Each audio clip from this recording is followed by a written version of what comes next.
কবিগুরুর জন্মদিনে তার ছবিতে মাল্যদানের মধ্যে দিয়ে তাকে শ্রদ্ধা জানিয়েছেন মুখ্যমন্ত্রী মমতা বন্দ্যোপাধ্যায়। রবীন্দ্র জয়ন্তী উপলক্ষে আয়োজিত সরকারি অনুষ্ঠানে উপস্থিত হয়ে গানে কবিতায় বিশ্বকবিকে প্রণাম জানিয়েছেন বিভিন্ন শিল্পীরা। এদিনের অনুষ্ঠানে গান পরিবেশন করেছেন রাজ্যের মন্ত্রী ইন্দ্রনীল সেন সহ অন্যান্য সঙ্গীত শিল্পীরা।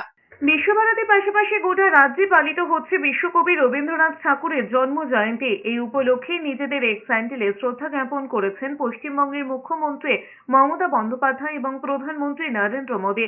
প্রথমে শান্তিনিকেতনের গৌর প্রাঙ্গণে বৈতালিক অনুষ্ঠান হয়েছে।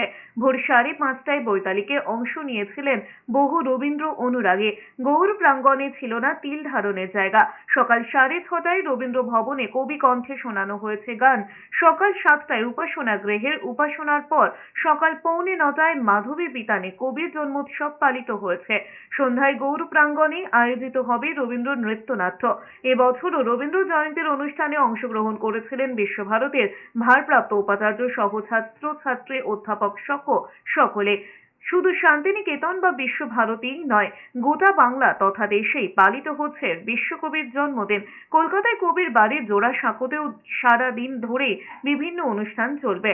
রবীন্দ্র জয়ন্তীর দিন সকালেই কবিগুরুকে প্রণাম জানিয়ে মুখ্যমন্ত্রী এক্স হ্যান্ডেলে লিখেছেন, দেশ কালের গণ্ডি পেরিয়ে আজও আমাদের আনন্দ বেদনায়, আশা নিরাশায়, সংকট সাফল্যে, উৎসব পার্বণে তিনিই পরমাশ্রয়, আত্মার আত্মীয়। প্রধানমন্ত্রী নরেন্দ্র মোদী এক্স হ্যান্ডেলে লিখেছেন, রবীন্দ্রনাথের সহিষ্ণু প্রজ্ঞা এবং প্রতিভা প্রজন্মের পর প্রজন্ম ধরে অসংখ্য মানুষকে অনুপ্রাণিত এবং আলোকিত করতে থাকবে।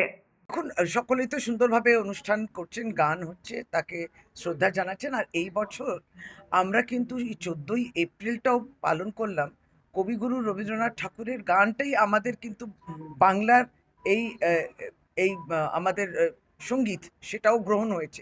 এবারে আমরা সেটা পালনও করলাম। ফলে আমরা অনুপ্রেরণা পাই, আমরা উদ্বুদ্ধ হই এবং একটা সাহসের জায়গা।